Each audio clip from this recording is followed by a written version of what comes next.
For nearly the past 25 years, the Santa Fe has been a very important model here in Hyundai's North American portfolio. Remember, this vehicle was the very first SUV to come to the States back in 2001, and since then, the Santa Fe has quickly become one of the company's best-selling models here in the States. Now, for 2024, we are seeing an all-new fifth generation of the Santa Fe, and as you can see, it's a radical departure from the previous generation. What we have here is boxy upright styling that looks like Land Rover Defender meets Ford Flex. We have an all-new premium-looking interior with a lot more interior space because of the boxy styling, and for the first time ever, the Santa Fe comes standard with up to 3 rows of seating, which means all models come with 7-passenger configuration. So as you can see, this week we are testing out the fully loaded version of the Santa Fe known as the Calligraphy, and the big question I want to answer, for those of you who are looking for a mainstream mid-size family SUV and you want something that is a lot different versus your neighbor's Tucson or RAV4 or CR-V, how does the brand new 2024 Hyundai Santa Fe stack up? Stay tuned to find out.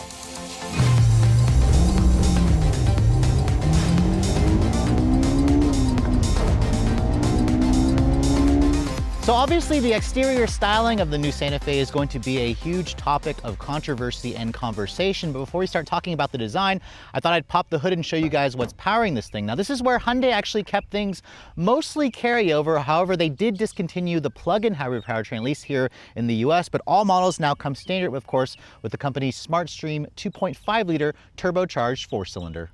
Now, compared to the previous generation, the new version definitely gets a big increase in standard power, because while this engine was first introduced back in 2021, and it also has several different Hyundai models, Hyundai and Kia models that use this powertrain, it definitely gives it a nice boost in power. So the 2.5-liter turbo direct injection 4-cylinder makes 277 horsepower and 311 pound-feet of torque. That's technically a 4 horsepower decrease versus the prior generation. Hyundai said it's because of the emissions requirements. This engine is now rated at super ultra low emissions, and it all goes out through an 8-speed wet dual clutch transmission. So it's an automatic with 2 clutches, and this transmission, we've seen different variations of this transmissions before.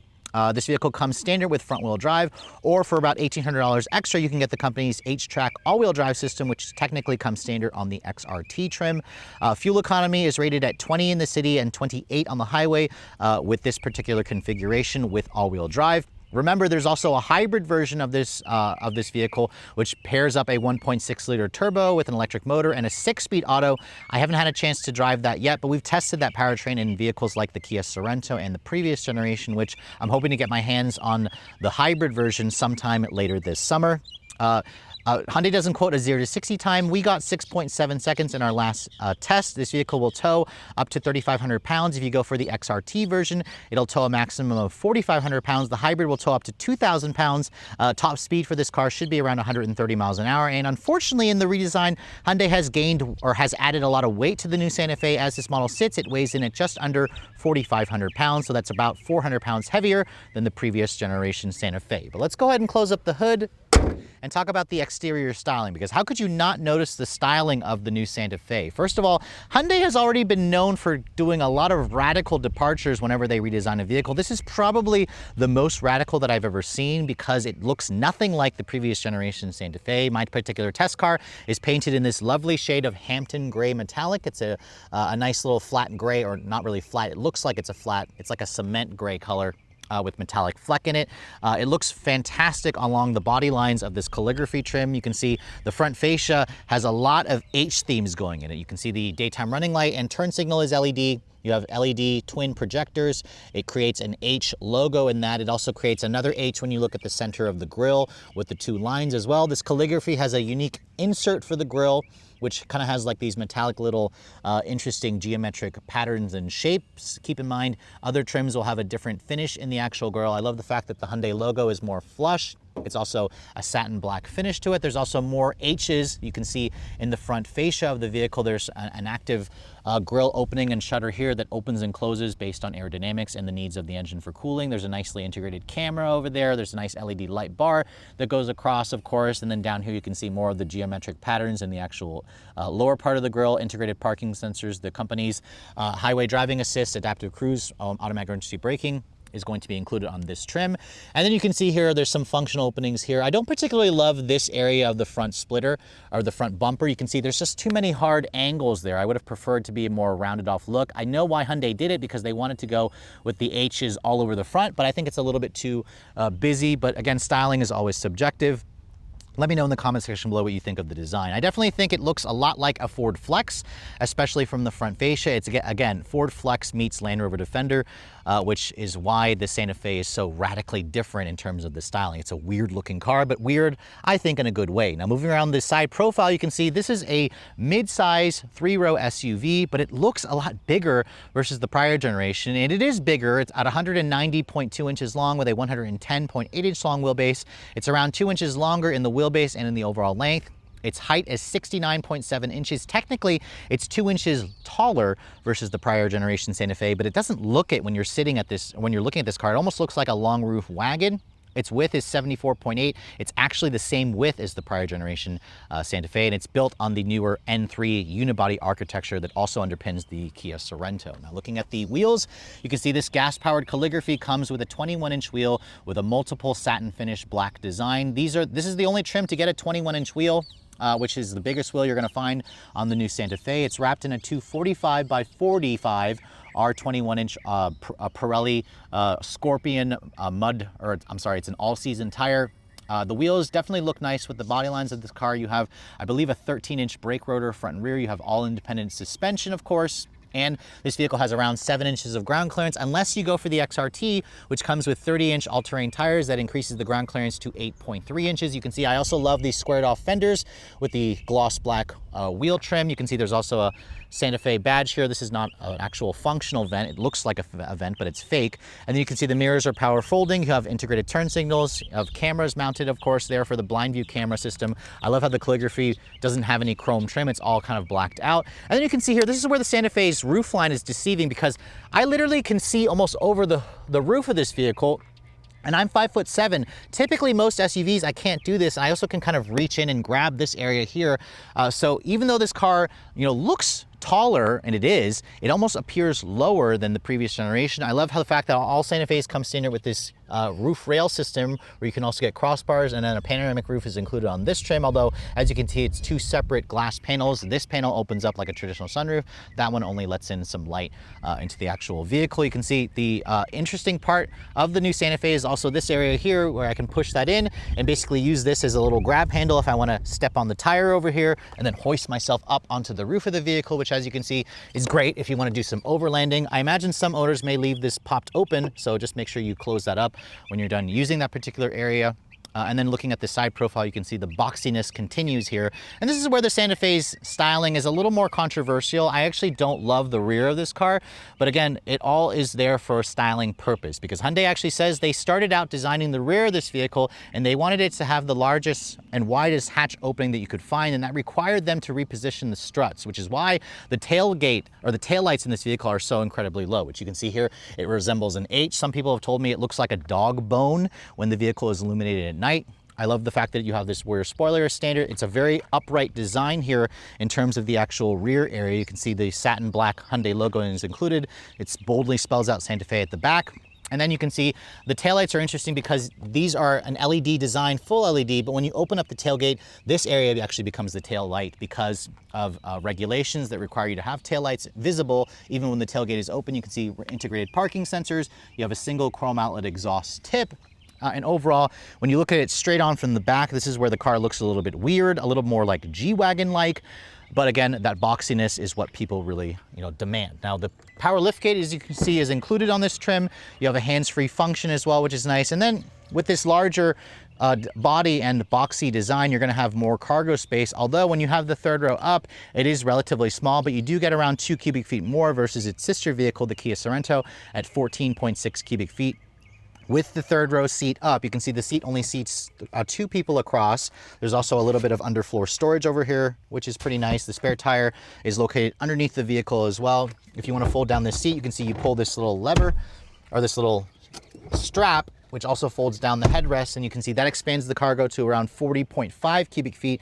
That's around 3 cubic feet more versus the previous generation Santa Fe. I imagine most people will leave the third row down, and you'll have these really nice captain's chairs, which are standard on the Calligraphy. If you fold down everything, Hyundai says you get a maximum of 79.8 cubic feet. So just under 80 cubic feet gives it among the best in the class. If you're looking at competitors like the Jeep Grand Cherokee, the Subaru Outback, the Toyota Crown Signia, the Santa Fe has roughly between 5 to 10 more cubic feet of total cargo space. So on the outside, the new Santa Fe will definitely turn heads, but what about the interior? This is where Hyundai also spent a lot of time, giving us an interior that feels a lot more upscale than it actually is. Before we get inside, however, let me show you guys the key fob. You can see this is the current Hyundai key fob that they first introduced on the Ioniq 6. You can see it has your usual buttons here for lock, unlock, remote start, and panic. There's also their smart park feature where you can move the vehicle forward and back from the actual fob itself. And then if you're also noticing, if I flip the key on its side, it creates the Hyundai logo there, which is a really cool design element, but it also makes the key look like a weird egg. If that's okay with you, it's certainly a cool, quirky, design touch that really shows Hyundai is sweating the details. If you guys don't want to use the fob, you can also use your phone as a key function via their digital key 2 system. Now, as you approach the vehicle, you can see it's got a traditional door handle. If I touch this little rectangle area there, or square area that locks the door, it also will electrically fold in the mirrors. Touch the back of the door handle, that's going to unlock the doors for you. Hyundai sadly does not offer a walk-away auto lock or unlock feature like some competitors. Now, opening up the door handle, you can see the interior of this model certainly is very upscale and attractive at a glance. I really love the Hampton gray exterior of my test car with the Napa gray full leather interior. You can see these seats are unique to the Calligraphy in the fact that they're covered in a more high quality, expensive leather. The seats also adjust, I believe, in 14 different ways. It includes a 2-person memory function. And if you guys go for the limited trim and up, you'll get the 2-person memory in the 14-way seats. Plus the heated and cooled functionality, which is also a nice touch. The base SE will come with cloth, the SEL will come with the H-Tex, the Limited will come with leather, and then the Calligraphy comes with the upgraded Napa leather. You can also see this vehicle also offers a really interesting relaxation mode, where if I push this button here, you can see there's actually an ottoman that'll pop out. You can actually put the seat into a position where you can take a nap, for example. Which, is kind of a cool little touch. You can see if I push that button there, the seat will also kind of move forward, and it'll also recline. So I'll let it finish doing its little thing there. You can see that's the little relaxation mode that you can do, where you can essentially take a nap, and it gives you the little ottoman. That's a nice little touch that kind of reminds me a little bit of the Hyundai Ioniq 6, which if you're charging the vehicle, or the Ioniq 5, it's probably a cool little thing to do. I don't really know when you would need that in a gas-powered vehicle, when you can refill it in less than 5 minutes. But looking at the door panels, you can see they definitely look very high quality at a glance. You can see the upper portion has a soft touch injection molded plastic with a faux stitching. This looks like aluminum trim. It feels almost like aluminum, but it's definitely a silver painted plastic. Same thing with the door handle. The wood trim here looks and feels like wood, but it's actually again, a plastic material with a wood applique sticker over it. Over here, you can see this is a padded armrest area, although it could be a little bit softer. I wanted it to be a little bit more padded. Hard touch over here. High quality window controls, which are one touch for all 4. And you can see down here, it's all hard touch plastic. There's a 12-speaker Bose premium sound system, which sounds pretty much on par with most of its rivals' upgraded sound systems. But really, this car gives you a really nice first impression. When you step in, it also has a nice, easy step-in height. Definitely feels like I'm getting into more like a wagon or car as opposed to a tall SUV when I shut the door. The door has a nice solid sounding thunk. Remember, this is built on the N3 architecture. It's a unibody platform. Now, starting the vehicle up, you can see start-stop button is where you'd expect it to be. And then when you push the button, you can see it has a traditional starter noise because this is not a hybrid or a mild hybrid. I'll hopefully be able to drive the hybrid sometime later this summer. And then the steering wheel in this vehicle definitely gives me Land Rover vibes, especially with the new Hyundai Morse code logo with the 4 dots. These are not illuminated, however, like you find in the Ioniq 6, but I love the way the steering wheel looks and how clean it is. It's a 3-spoke design, paddles on the wheel. You have a manual tilt and telescoping adjustment with a good amount of adjustability and range. That little sensor there watches your face to make sure you're paying attention and alert when you're driving with their highway driving assist technology. The horn, it sounds pretty nondescript, but appropriately sized. You have traditional buttons here to control the instrument panel, to control your audio information, of course, paddles on the wheel. And then you have Hyundai's latest switchgear here with the turn signal stalks, the wiper controls, and then the shifter has been moved to over here, where this is basically taken from the Ioniq 5 and the Ioniq 6. When I put the vehicle into reverse, you can see, kick it toward me or twist it toward me, it gives you the full 360 camera, where you can also go to a 360 full perimeter scan, which doesn't match the vehicle in terms of the color and the wheel configuration, but I love the graphics and resolution. It's what you expect it to be in a more upscale vehicle, but Hyundai gives it to you again on a mainstream car. Push it forward here to go into drive, push the P button at the end of this to go into park, which again takes a little getting used to, but I love how easily your hand kind of falls on that when you are touching the steering wheel. You can see head-up display is included on the Calligraphy. This is the only trim to give you a heads-up display. You have the same soft touch injection molded plastic on the upper portion. This is hard touch plastic with the faux stitching. There's more of that fake wood, which looks and feels like real wood, but again, it is just a fake wood, but it looks really nice with the two-tone gray interior. The ambient lighting in this car also is upgraded in the Calligraphy. So you have this LED light strip that also goes up the dash vents. You can change the color to 64 different colors, and it certainly looks more upscale. The Calligraphy is the only one that gets the upgraded ambient lighting. The Limited is what brings in the ambient lighting first, and then you get an upgraded ambient light here in the Calligraphy trim. I love the traditional dash vents. You have triple zone automatic climate control, which is nice, with big knobs and buttons, of course, although this is a touch sensitive area here for the rest of the climate controls. I love the traditional buttons and knobs over here. Volume knob as well with a tuning knob, which is nice, a nice touch.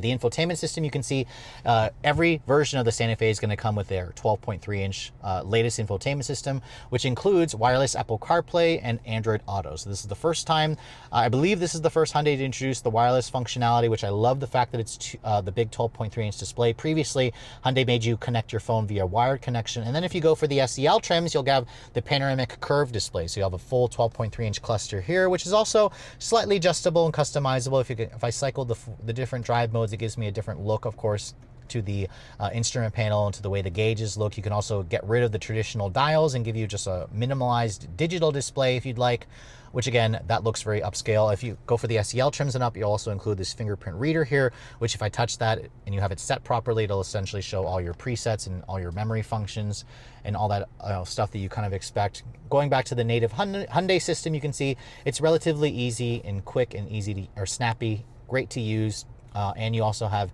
embedded GPS into this car, which if you scroll over here, that's where you find the GPS. It's nothing super fancy. It doesn't give you like some of the upscale touches like a Google Earth display like you would find in some upscale competitors, but it certainly will get the job done. It also has Hyundai's version of Hyundai Pay, where you can essentially, use your phone, your car to pay for things, although I haven't had a chance to experience that myself. Down here in the center stack, you can see the Calligraphy is the only trim to give you dual wireless phone chargers. I also love the fact that this is raised up slightly, because it allows you to basically keep your phone from overheating and more reliably charge. There's also 2 USB charging ports here. It also gives you an indicator of when your phone is charging. I also love the additional storage down here, which fits all my camera equipment nicely. Big cup holders over here as well. And then you can see this little area here. If I open that, actually reveals a little extra storage compartment, and the Calligraphy trim is the only one that gives you the UVC basically it's an infrared light that kills bacteria and germs. If your smartphone's in here, your wallet is in here, you can just leave it in there for 10 minutes. It'll kill all the bacteria and germs that are sitting on your phone, for example. Nice touch. You can see a little bit more storage over here. The center console area is also padded, which is nice over here. But over here, where your elbows are going to be hitting it, it's actually a little bit hard. So I would prefer the padding material continue throughout the rest of the console. If you open this up, you can see there's a pretty good amount of storage. There's also additional, if you take this out, it's actually a little bit deeper. It's a little deeper for a reason. This also pops out, which I find to be a little bit annoying because it pops out. That's the area where you would grab it with to kind of take that little cubby out. You can see that divider just slides back in. I also love the fact that this opens up in 2 different ways, and that's the reason I believe why this side area here is not soft touch. The seats are comfortable and supportive. The heated and cooled function also works well. You have a 10-way power on the driver, on the passenger side as well. Although I wish the padding was a little bit more plush. I found the seats to be a little bit hard at times. Open up the glove compartment, you can see it's an interesting design by pushing down on that, but when you do push down on that, if somebody's sitting here, it will kind of like hit you right in the knees. You can see the glove box is a bin style. It offers a decent amount of storage, and then you can see the camera, or the rear view mirror is also the frameless design. It's auto dimming. It also has a camera function, which is nice, only on the Calligraphy trim. You have LED map lighting in this vehicle, along with this fake suede material on the headliner, along with this standard sunroof that has a manual shade. You can also open up the sunroof to vent air, which is nice, or you can tilt it up. You can see it opens outward, and this is the largest, I believe, that it opens. It's nice that it opens up. It's not a full panoramic style sunroof, which would have been nice, but overall you can see the interior definitely has some nice vibes. I like the visibility as well with the low dash. It has a nice commanding view of the road. It has an upscale look, although some of the materials when you start touching it could be a little bit nicer, but still for this price point and what this car is in the lineup, it definitely makes you feel like you spent a lot more money than you actually did. Moving to the back seat of the Santa Fe, this is again where a lot of families are going to be quite surprised to see the interior, the level of interior space that Hyundai gives you. You can see the back doors do open up a pretty large amount. This gives you a big opening to have, child seats put into this vehicle. You can see the materials back here are the same as the front, soft touch with faux stitching, more of that fake wood and the fake alloy accents padded over here, although again, it could be a little bit more padded. You have that one touch, one up down for even the rear windows, and you can see you have 3-level heated seats back here, but no cooled seats. That's again where the Palisade comes into play. Gives you a little bit more, upscale features. You can see there are cup holders built into the doors, hard touch materials here with more cup holder storage. The Bose stereo continues back here, obviously. And then you have these manual retractable sunshades, which is a great feature, especially for families. Now, if you guys want a bench seat, you're gonna have to step down from the Calligraphy because the Calligraphy comes standard with these captain's chairs, which also has the power recline function, which is unexpected, especially in this class. You can see it also has a power tilt up and down for the seat bottom cushion. And you can see these seats basically offer as much comfort as the 2 front seats. And then when I get back here, you can see the legroom space, Hyundai says, is actually around 42 inches of legroom, which 42 definitely puts it among the best in the segment. This is essentially where I'd have the vehicle to drive if I was in my driving position. You can see what's interesting is even though I have a power function for the seat for recline and the bottom cushion, if I want to move it forward and back, it's actually a manual version. So I have to click on that or pull this little lever, slide the seat all the way back. This is where in this position, you'll have the full 42 inches of legroom space, which to me, it's comfortable. I can easily get back here and cross my legs. The floor is not completely flat back here.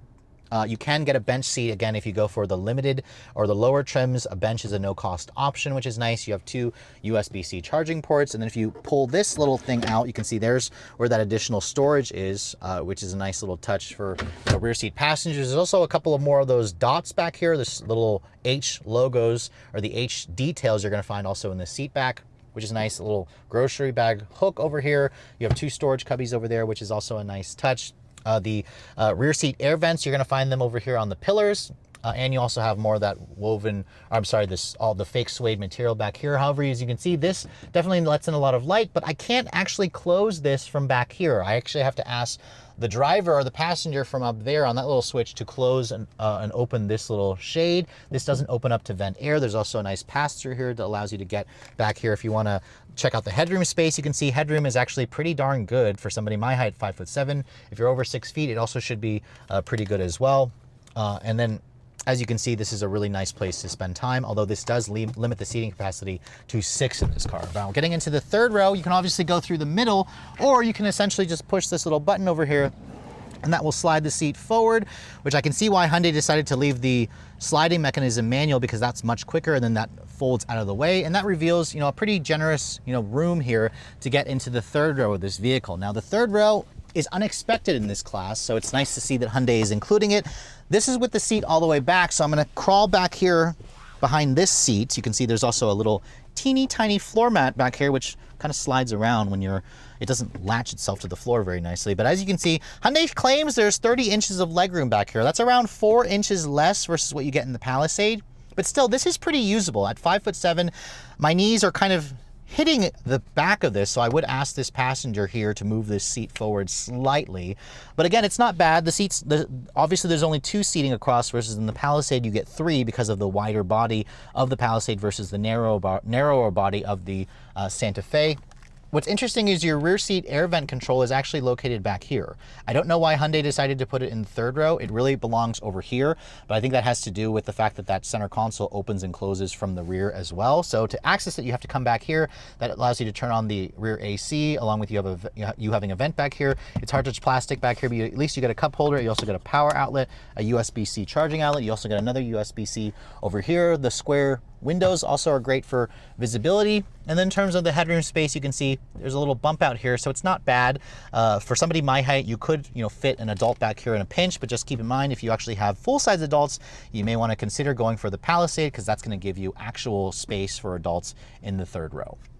So the Hyundai Santa Fe has always been a very important model in Hyundai's North American line. Remember, this was the very first SUV that they introduced here in the US back in 2000 for the 2001 model year. Now, when I first had a chance to drive this vehicle out in Tennessee about 4 months ago, I was really impressed with my early impressions of this car. Remember, it's built on the N3 architecture, the same platform that underpins the Kia Sorento. Even though the platform was first introduced in 2021, this still feels like an all-new vehicle. It's an all, new redesign. It's radically different, and it also, gives you the kind of refinement you're looking for in more of a luxury vehicle in a more mainstream package. Now, this vehicle comes standard with the company's 2.5-liter turbocharged 4-cylinder with their 8-speed wet dual-clutch transmission. My test car has all-wheel drive for an extra $1,800. We have 277 horsepower. The last time I 0 to 60 tested this vehicle, I got 6.7 seconds. So let's go ahead and try it here. This time we'll brake torque it. It's in sport mode, which doesn't really allow you to do launch control.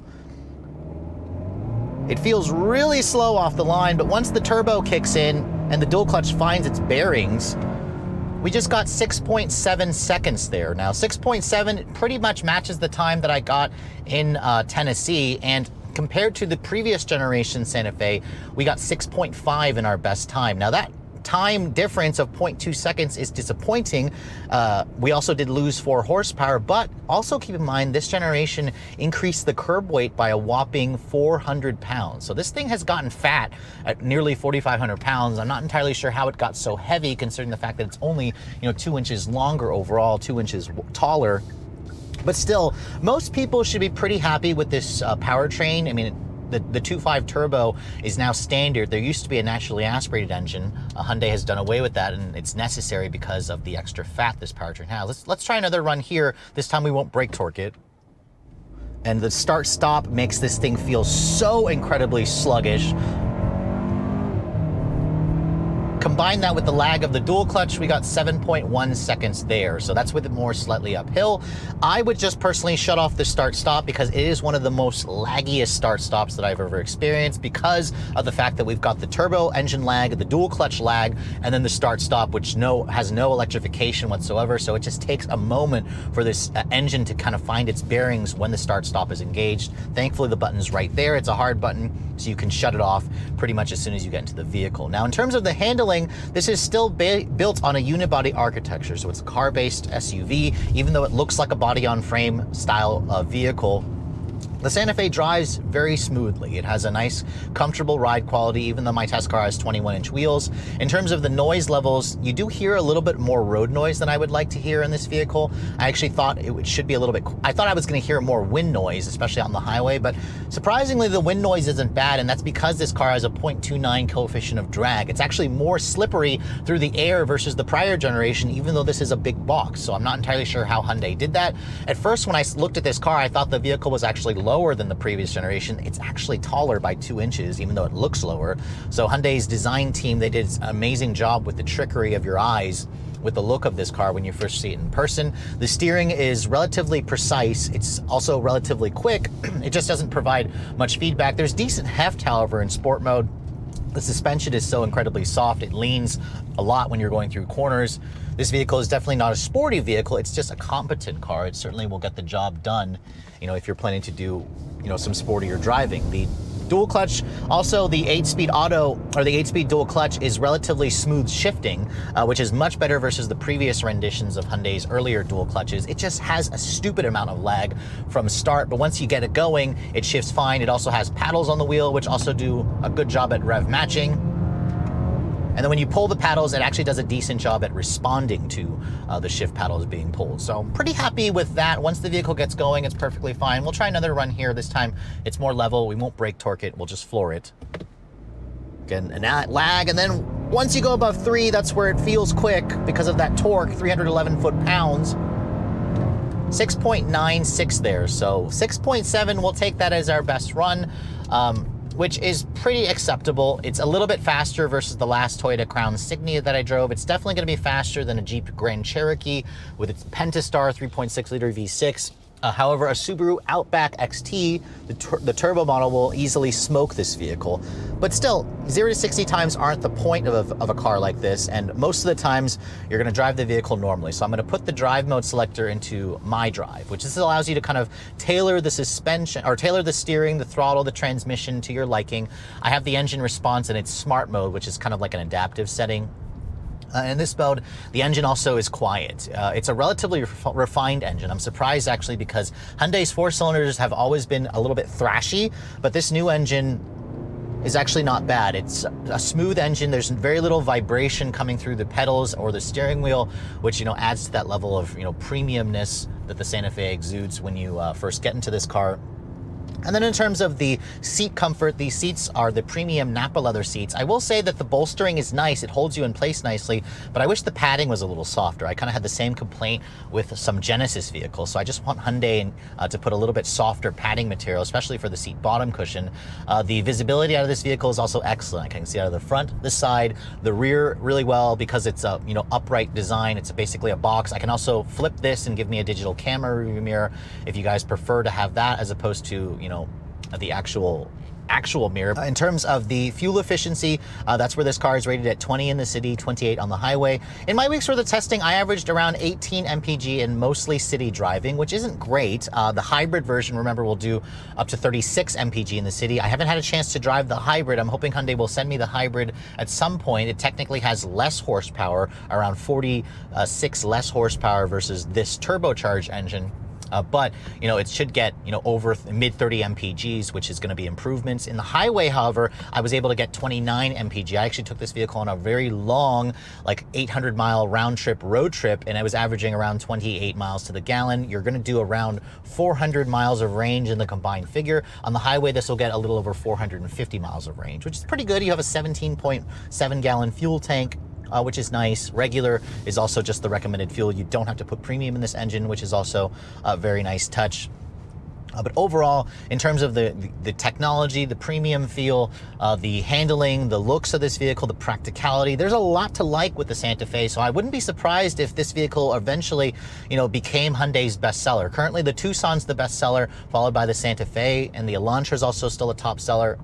I wouldn't be surprised to see people, choose this over the Tucson, because there is something to like about this car, having a little bit extra space, but you can easily, put that third row down and give you that extra cargo flexibility.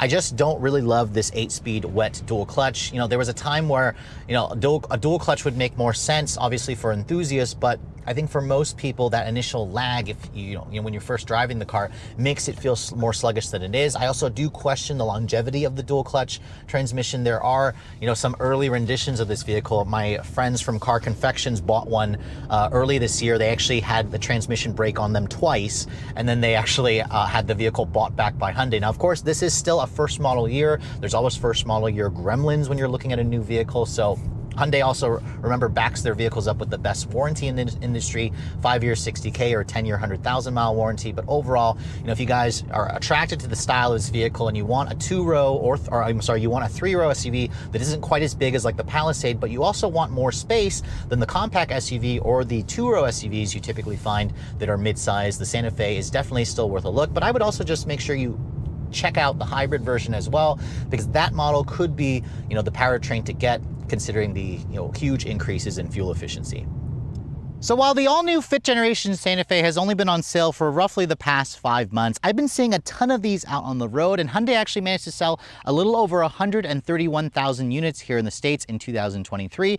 And after spending a full week with the all-new version, it's pretty easy to see why so many people are attracted to this vehicle. Because if you're looking for a compact SUV and you want something, again, with a little bit more space and that third row that's going to be standard for the additional seating flexibility, this is definitely one of the most unique vehicles out there in the segment. Not only is it unique in terms of the exterior styling, but it's also unique in terms of the price and the packaging of this vehicle. Because as you guys see, the interior of this car has almost as much interior space as Hyundai's larger Palisade. Obviously, the Palisade still has a place in the lineup, especially if you need the additional cargo space and the larger third row.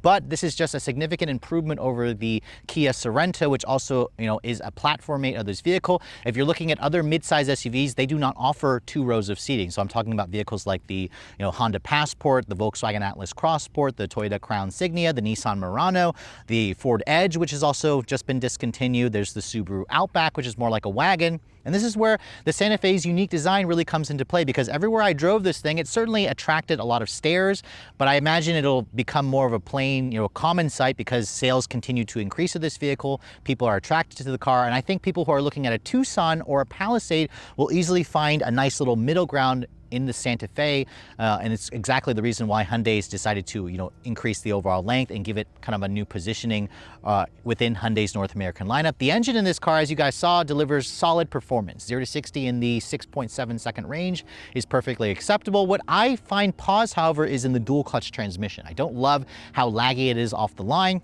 I kind of wish Hyundai would just use a traditional stepped automatic. I think that'll give it smoother, shifting quality, a better response off the line. I also would love to see them do a hybrid version of this powertrain, because while I haven't had a chance to drive the 1.6 liter hybrid, I imagine that's going to obviously be a nice little middle ground. Even though you'll lose a little bit of power, you will get significantly better fuel efficiency. So I'm looking forward to testing one later this summer whenever Hyundai offers one here in the press fleet in my local area.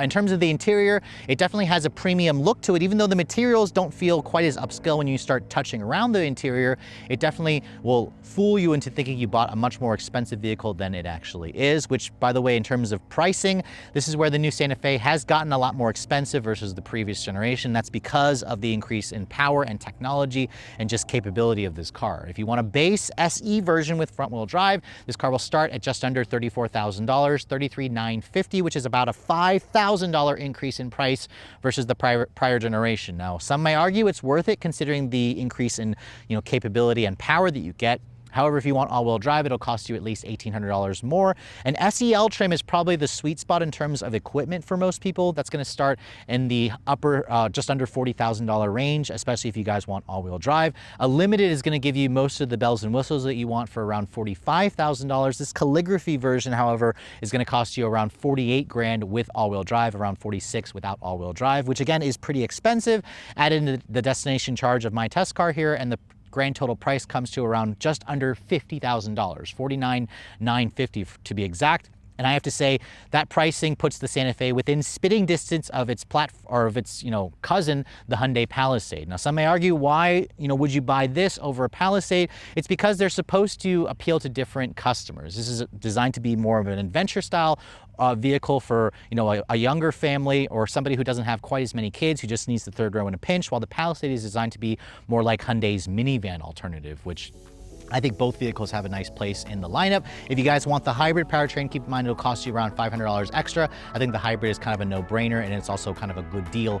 However, just keep in mind the hybrid starts at around $37,000 because it starts at the SEL trim. There's no base SE trim of the hybrid variant of the new Santa Fe. But with all that said, hope you guys have enjoyed my full overview on the brand new 2024 Hyundai Santa Fe Calligraphy. If you're also looking to see the latest cars I'm testing, be sure to follow me on Instagram at Redline_reviews, like us on Facebook, and as always, guys, please keep subscribing to the Redline Reviews YouTube channel for all the latest reviews. Thank you so much for watching. I'll catch you all in the next video.